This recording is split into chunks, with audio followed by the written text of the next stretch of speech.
नमस्कार. ठरलं तर मग मालिकेचा आजचा भाग तुम्ही पाहत आहात. आता रात्रीच्या वेळेस सर्वजण जेवणासाठी जमलेले असताना तन्वी देखील तिथे येते आणि आता त्यांच्यावर तोंडसुख घेत असते. आता तन्वी बोलते की म्हणजे मी फक्त एका गुंडाला आणि त्याच्या मुलीला घाबरून खोटी साक्ष काय दिली कोर्टामध्ये. तुम्ही तर मला केवढी मोठी शिक्षा दिलीत आणि आता तुमच्या या जावयाला त्याला मात्र तुम्ही काहीच शिक्षा देत नाही आहात. त्यावर कल्पना तिला बोलते की तन्वी, तू तुझ्या खोलीमध्ये जा. त्यावर तन्वी लगेच हसून बोलते, हे मात्र तुमचं बरं आहे हां, म्हणजे मी काही बोलले का लगेच तू तुझ्या खोलीमध्ये जा, तू काही बोलू नकोस वगैरे. मला मात्र हे तुमचं आवडलं. आता आणि तन्वी परत पुढे बोलायला सुरुवात करते की मी तर फक्त चूकच केली होती, याच्यासारखा असा बाहेरखेलीपणा तर केला नव्हता मी. आणि याने काय केलंय, एवढी मोठी चूक करून देखील तुम्ही याला माफ करताय. हा जावई आहे म्हणून, म्हणजे सुनेसाठी आणि जावयासाठी तुमचे काही वेगळे नियम आहेत का? आता मात्र तन्वी खूप जास्तच बोलत असते. त्यावर आता पूर्णा आजी तिला बोलते की तन्वी, तू तुझी मर्यादा ओलांडतीयेस, शांत राहा.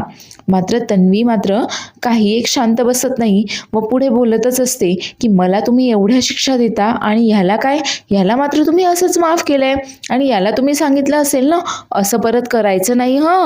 या व्यतिरिक्त काय केलं आहात तुम्ही? हा अजून देखील या घरामध्ये कसा काय आहे? त्यावर अर्जुन देखील आता चिडतो तन्वीवर आणि तन्वीला बोलतो की त्याने एकच मोठी चूक केली आहे आणि तुझ्या जर चुका मोजत बसलं ना तर अशा 50 मोठ्या चुका निघतील तुझ्या. एवढ्या चुका केल्या आहेस तू, वाचायचं आहे का तुझ्या चुकांचा पाढा? त्यावर आता तन्वी लगेच बोलते, हो, आणि वेळोवेळी तुझी बायको केव्हाही येते, मला थोबडावते काय, मला हाताला धरून खिचून काय नेते, घराबाहेर काय काढते, जेलमध्ये काय टाकते. आणि याच्या बाबतीत मात्र तुम्ही काय केलं असेल? याला मात्र एवढंच सांगितलं की अशी चूक परत नाही करायची म्हणून. दुसरं काय केलं आहात तुम्ही याच्या बाबतीत? आता इतकं सगळं बोलणं सचिनवरून सुरू असतं, तो मात्र निर्लज्जसारखा ठोंबपणे तिथे तसाच बसून असतो. आता तन्वी मात्र पुढे बोलतच असते, नाही पण याच्यावरनं एक गोष्ट मात्र माझ्या लक्षात आली आहे, म्हणजे सुभेदारांचे ना खायचे दात काहीतरी वेगळे आहेत आणि दाखवायचे दात काहीतरी वेगळे आहेत. म्हणजे तुमचे समोरच्याला शिक्षा द्यायची की माफ करायचं हे समोरच्याकडे पाहूनच बदलून जातं. म्हणजे पहा ना, मला एवढ्या क्षुल्लक चुकीसाठी मी थोडी फुलझडी लावली तर मला लगेच तुम्ही घरातून बाहेर काय काढणार?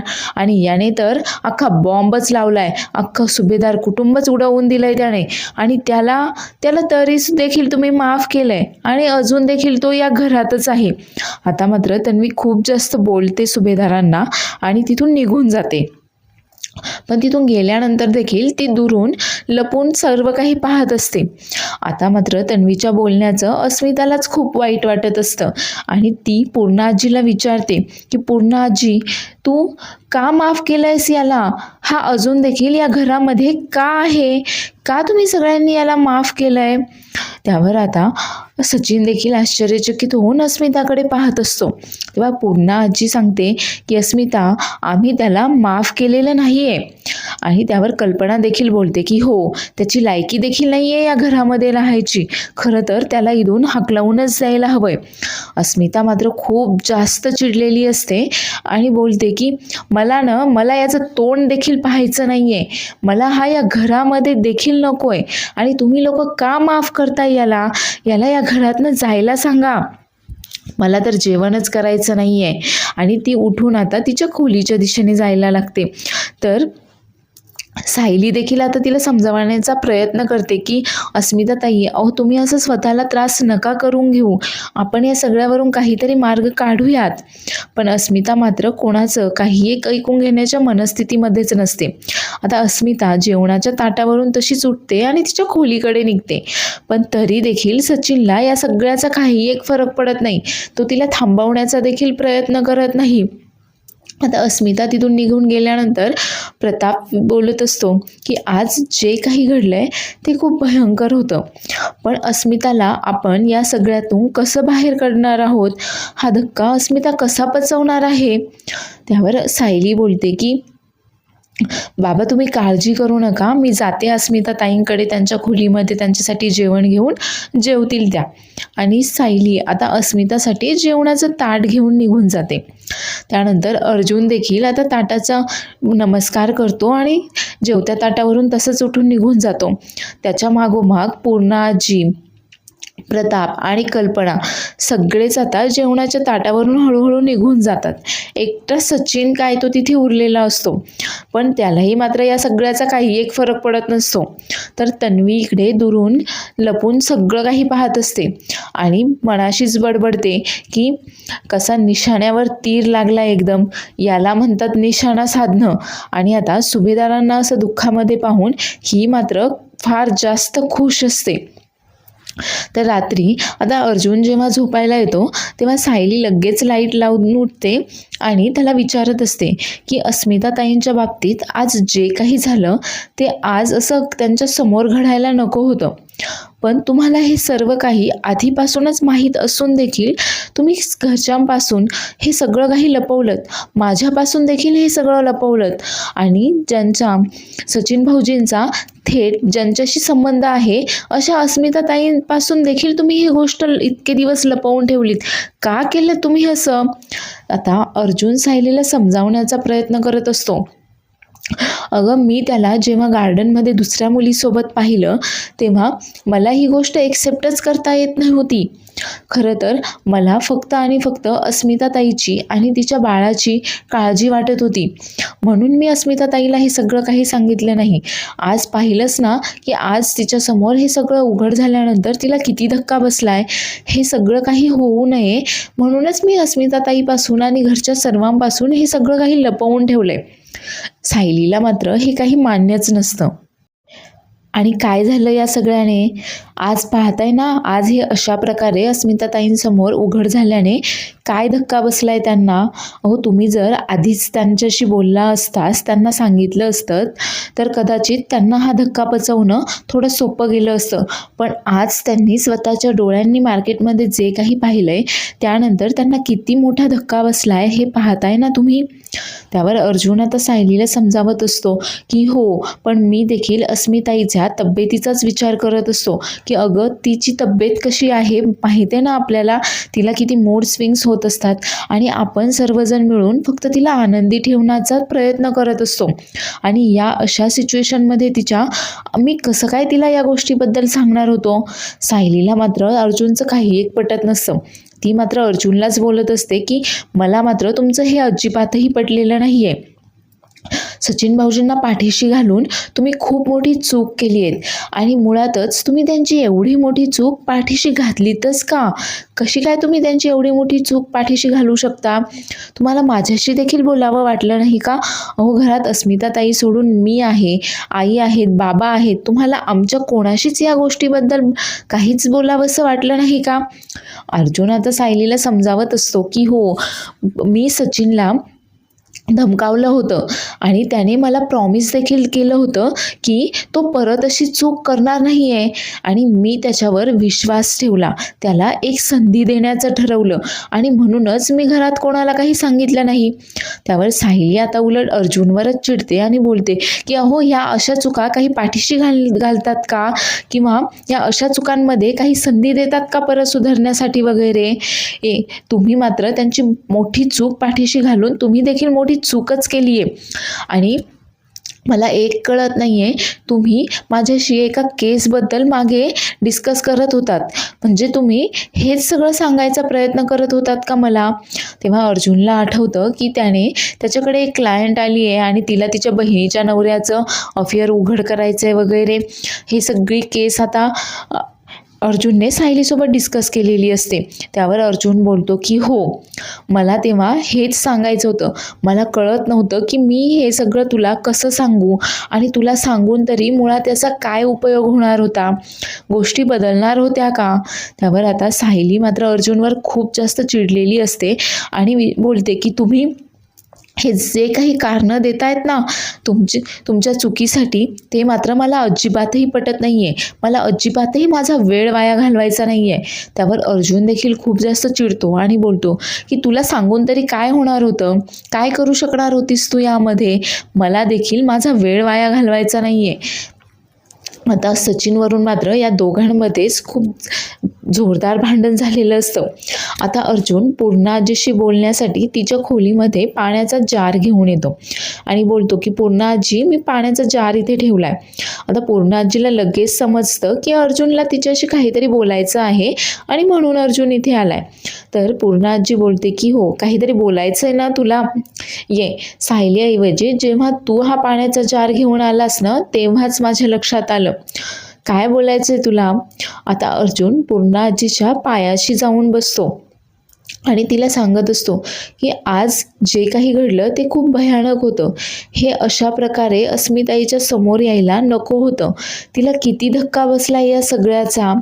पण मला ही गोष्ट आधीच माहीत असून देखील मी फक्त तिला त्रास होऊ नये, घरातील कोणाला त्रास होऊ नये म्हणून फक्त घरच्यांपासून ही गोष्ट लपवली आणि सचिनला एक चान्स दिला सुधारण्यासाठी. मात्र त्याने काय केलं, त्याने परत देखील असाच विश्वासघात केला, ती चूक परत केली. त्यावर पूर्णाजी सांगते की हो, अरे तुझा हेतू खूप चांगला होता, पण मात्र तुझा मार्ग चुकलाय. अरे अस्मिता सोडून या घरामध्ये मी होते, सायली होते, कल्पना, प्रताप होते.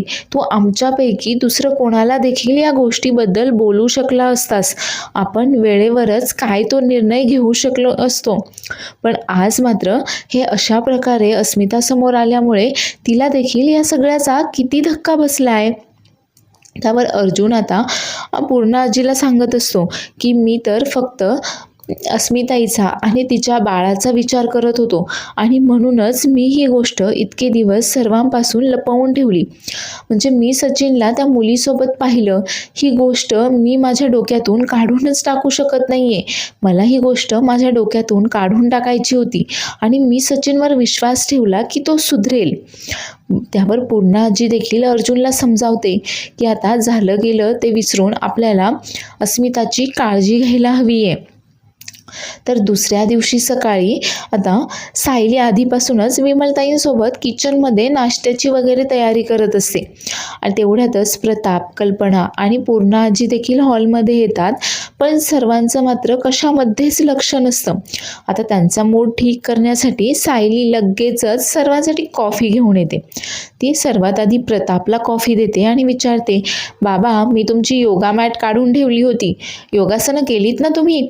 त्यावर प्रताप सांगतो की नाही, आज मात्र माझी इच्छा नव्हती. त्यावर सायली बोलते की असं करून कसं चालेल, योगासनं तर रोजच करावी लागतील ना. आता ती कल्पनाकडे येते आणि कल्पनाला ती बनवते तशी जायफळ बनवलेली कॉफी देते आणि बोलते की आई, तुमच्यासारखी जायफळ टाकलेली कॉफी केली आहे मी. अर्थातच तुमच्या हाताची चव काही त्याला आली नसेल, पण प्रयत्न केलाय मी. कल्पना मात्र निशब्द असते. त्यानंतर सायली आता पूर्णाजीला तिचं दूध देते आणि पूर्णाजीला सांगते की पूर्णाजी, तुम्ही माई मावशींना सांगितलं का तुम्ही पोहोचलात म्हणून? ते काळजी करत असतील ना. त्यावर पूर्णाजी बोलते की अगं मी विसरलेच तिला सांगायचं. त्यावर सायली बोलते की काही हरकत नाही, मी फोन करून सांगते त्यांना. आणि तीही आता तिथे टेबलवर बसते आणि ते कल्पनाला विचारत असते की आई, आपण जो गेट टुगेदरचा प्लॅन केला होता पार्टीचा, तो करूयात ना आपण? कल्पना मात्र निशब्द असते. तिला पुढे काय बोलावं आता यावर तेच समजत नसतं. त्यावर सायली आता पुढे बोलते की आपण काय ठरवलंय की या वर्षामध्ये ज्या वाईट गोष्टी आहेत त्या सोडून द्यायच्या आणि ज्या काही चांगल्या गोष्टी घडल्या आहेत त्या सेलिब्रेट करूयात आपण. आणि शिवाय अस्मिताताईंचा मूड ठीक करण्यासाठी देखील हे गरजेचं आहे ना. पूर्णाजी, तुम्हीच म्हणालात ना की पोटातील बाळ सगळं काही ऐकत असतं म्हणून. मग काल तर त्या बाळाने नको ते सर्व काही ऐकलंय. मग त्याला देखील कळायला नको का की त्याच्या सभोवती त्याच्यावर प्रेम करणारी किती सगळी माणसं आहेत म्हणून? आता त्याने आपल्या हसण्याचे आवाज ऐकायला नकोत का? त्याला देखील कळायला हवंय ना की त्याच्यावर प्रेम करणारी कितीतरी माणसं या घरामध्ये आहेत. त्यावर पूर्णाजीला देखील हे म्हणणं पटतं. आता प्रताप देखील तिथे येऊन बसतो आणि बोलतो की हे मात्र मला पटतंय. काल जे काही झालं ते खूपच भयानक होतं, पण आता आपण अस्मिताचा आणि तिच्या बाळाचा देखील विचार करायला हवाय. तिची डिलिव्हरी होईपर्यंत तिला आनंद ठेवायला हवाय. त्यावर कल्पना देखील बोलते की हो, मी काय म्हणते की मी केक बनवू का? नाही म्हणजे आता कोणाचा वाढदिवस नाही आहे, पण सरत्या वर्षी देखील आपण केक कापूच शकतो ना. त्यावर पूर्णा आजी बोलते की हो, आणि प्रतिमाची स्मृती परत आली आहे, त्यामुळे आपण तिच्यासाठी केक कापूच शकतो. आणि हो, हा केक तर मग प्रतिमाच कापेल. आता हे देखील सर्वांना पटतं. त्यावर प्रताप देखील बोलतो की हो चालेल, आणि तुम्हाला या सर्वांसाठी काय काय सामान वगैरे लागणार आहे ना, त्याची सगळी यादी वगैरे बनवून माझ्याकडे द्या, मी सगळं काही सामान घेऊन येतो. त्यावर आता सायली देखील खुश होते आणि बोलते की आपण नेहमीसारखं ते फुग्यांचं डेकोरेशन वगैरे नकोत करायला. त्यापेक्षा आपण काय करूयात की आपण फुलांचं डेकोरेशन करूयात. सगळं घर मस्त असं फुलांनी सजवूयात, म्हणजे मग कसं सगळा फुलांचा सुगंध सगळीकडे पोहोचलेला असेल. आता ही गोष्ट देखील सर्वांना पटते. त्यावर आता प्रताप विचारतो, हो पण तुम्ही मेनू काय ठरवणार आहात? त्यावर आता सायली, पूर्णा आजी आणि कल्पना तिघींचंही डिस्कशन सुरू असतं काय मेनू ठरवायचा. आणि तेवढ्यातच अर्जुन तिथे येतो. तर सायली बोलते की मी अस्मिता ताईंना घेऊन येते, आणि ती अस्मिताच्या खोलीत जाते. तर पुढील भागात आपण पाहणार आहोत की प्रिया आता नागराज सोबत फोनवर बोलत असते गार्डनमध्ये की महिपतला पकडण्याचा प्लॅन आपल्या दोघांचाही होता, आणि त्यानंतर मात्र तुम्ही अगदी पद्धतशीर त्याला दुसरीकडेच कुठेतरी लपवून ठेवलं. कुठे लपवून ठेवलंय तुम्ही, आणि मला मात्र अलगदपणे बाजूला केलंस. आता ती मागे वळून पाहते तर मागे सायली उभी असते, आणि हे सगळं काही तिचं बोलणं सायली ऐकते आणि तिला धमकावते की प्रिया, या घरातली माणसं खूप चांगली आहेत आणि म्हणूनच तू अजून देखील या घरात आहेस. त्यामुळे तू कुठलंही असं पाऊल उचलू नकोस किंवा या घराच्या शत्रूच्या कॉन्टॅक्टमध्ये राहू नकोस वगैरे. तर इकडे अर्जुनला आता ऑफिसला जायचं असतं, मात्र त्याला काही रुमालच सापडत नसतो. त्यावर तो बोलतो की माझा रुमाल कुठे आहे, मला तर सापडतही नाही आहे. सायली लगेच त्याचा रुमाल आणून तिथे टेबलवर ठेवते. आता मात्र अर्जुन मुद्दाम तिला चिडवायला बोलत असतो की नाही म्हणजे हे मात्र बरं आहे, असा अबोला धरून न बोलून सगळे प्रॉब्लेम सॉल्व्ह होतात का? त्यावर सायली आता खूप रागारागाने चिडून त्याच्याकडे पाहत असते. तर एपिसोड आवडला असल्यास चॅनेलला लाईक, शेअर आणि सबस्क्राईब करायला विसरू नका. धन्यवाद.